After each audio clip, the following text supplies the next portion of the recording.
if we just try and copycat what Amazon is doing, we're never going to beat Amazon, right?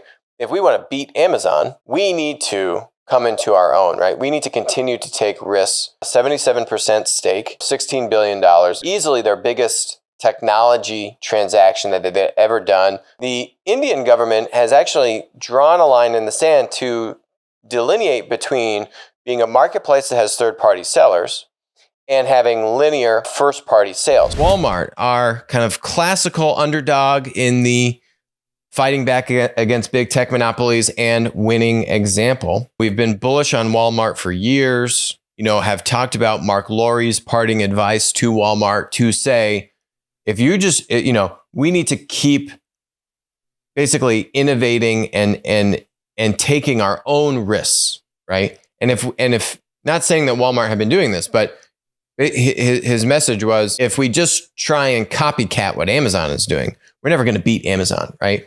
If we want to beat Amazon, which is the enemy of all enemies, especially for Walmart, we need to come into our own, right? We need to continue to take risks that might look different than what Amazon is doing.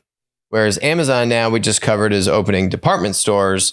Seemingly that bar is kind of low for Walmart to out innovate some of the at least recent press that Amazon's been getting around their innovation initiatives. So, a couple interesting things here of Walmart continuing to move this ball forward is around Flipkart. So, shortly after Walmart buying Jet.com in, I think, 2016, in 2018, Walmart did this deal with Flipkart, which at the time was one of the leading marketplaces in India. They did a deal with them and bought a 77% stake for $16 billion in 2018. I mean, this was easily their biggest technology transaction that they've ever done. The Jet.com deal was just about $3 billion at the time, right? So this was marketably greater, but presumably they'd seen success with what was going on with Jet and saw, correctly so, India as a huge strategic priority area of growth for the coming years and decade ahead, and said, hey, this is happening in the US. How can we get out in front of this? How can we actually be, even more aggressive or even better positioned, right? Rather than playing catch up against Amazon in the US, how can we have a even more level playing field in India? Enter Flipkart. A fantastic transaction. We were also very bullish on this transaction back in 2018. And so now you're actually seeing that success, right? The proof is in the pudding. They were a controlling shareholder at 77% ownership, but they're actually taking on additional investment dollars at a $37.6 billion valuation, raising $3.6 billion in new funds.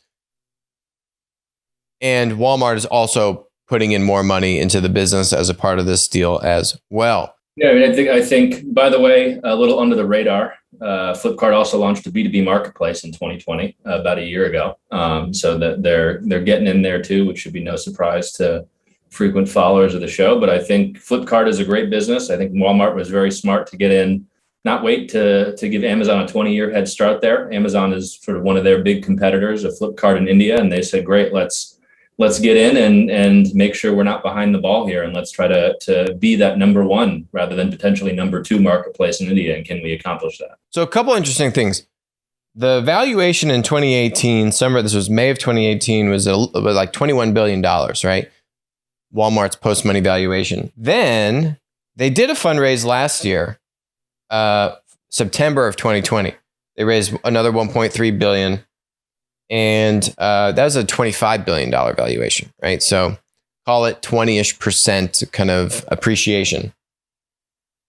Then, now, really less than a year later, they're raising $3.6 billion at a $37.6, almost $38 billion valuation. So, whereas that's almost now a 50%, right? And so in the same period of time, I think some of that is with COVID, right? The acceleration of the business, the acceleration of digitization that we've seen, certainly in the United States and really around the world. I think seeing that flight to digital in India, as well as basically the rest of the world.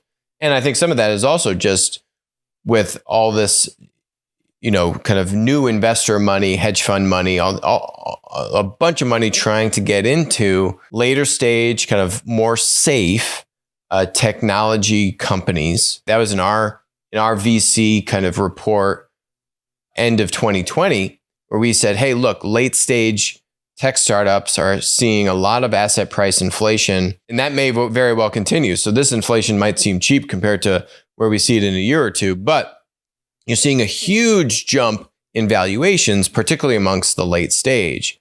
And so there's definitely a little bit of that, I think, in this Flipkart deal. Also, with a lot of good growth, and some of that obviously can be attributed to changing behavior with COVID and so on and so forth. Really interesting stuff there. Last point on Flipkart is the regulation. So India has been trying. India is actually pretty astute, where China has used tech protectionism really aggressively to keep foreign, particularly US tech monopolies out of China,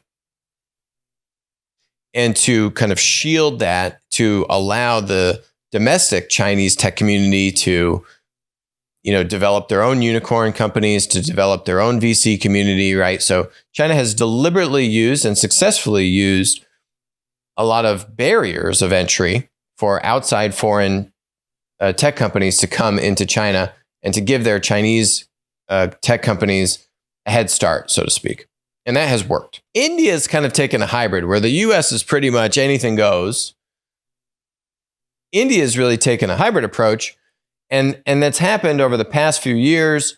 They've banned a number of Chinese social media companies. We've covered that on the show. But they've also put regulation into place around how marketplaces can operate with foreign ownership. And so and you can actually see the really astute understanding from the Indian government of the platform business model, unlike our US congressmen and women and people that don't really understand platform business models. The Indian government has actually drawn a line in the sand to delineate between being a marketplace that has third-party sellers and having linear first-party sales, right? Where we cover Amazon has a majority of their sales are from third-party sellers. That wasn't always the case. It takes a long time to get to enough scale where your third-party sellers can eclipse what you're selling as a 1P first-party seller.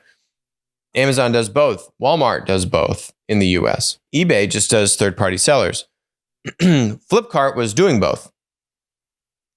And the rule from India, from the Indian government, was that you could only do one or the other when you were majority controlled by a foreign company, right? So when Walmart took controlling stake in Flipkart, that really threw a wrench, right?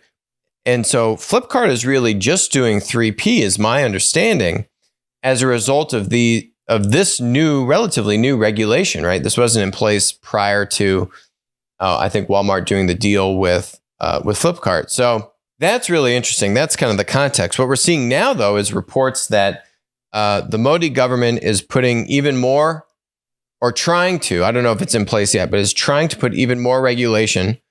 Here you can see here, Modi government policies for Amazon and Walmart may impede Kirana stores growth. So the list of what e-commerce platforms aren't allowed to do in India has been growing for some time. But the latest prohibition on flash sales has simply gone too far, says this article. If the rules get implemented, the entire business model of Amazon and Walmart could come unstuck before, I think this might be a local Indian paper, before their investments can grow to a rewarding size. The Indian government is not stopping. They're continuing to try to not ban the outright participation from foreign companies in the Indian tech environment, but is certainly trying to handicap it in certain areas. The Indian Enforcement Agency, the Enforcement Directorate Agency, has now threatened Flipkart in the past few weeks with a 1.3 billion, that's US dollars, fine. This is actually saying Flipkart was in violation of this prior to 2018. The takeaway that I have from this is that the Indian government is working to put new regulation in place. They're using fines, right? They're using a whole slew of different mechanisms that they have at their disposal to try to hamper some of these US tech companies expansion in India and give more of an advantage to local Indian companies. China, they're being more aggressive. They're just banning Chinese apps outright. Who this does benefit is Mukesh Ambani, who has a platform conglomerate at this point, a series of different platform businesses. Retail is actually a big part of his up and coming kind of platform empire. So I'm sure he is certainly happy to see the Indian government continuing to nip at the heels of Amazon and Walmart in India. India, I think, got a little bit taken by surprise of all the big U.S. companies piling in. And then there was kind of oh, wait a minute. We've seen kind of China take the other route. We don't want to, they see Europe as kind of the other extreme, which is they don't really have, until recently anyway, any big tech companies. They're all kind of foreign.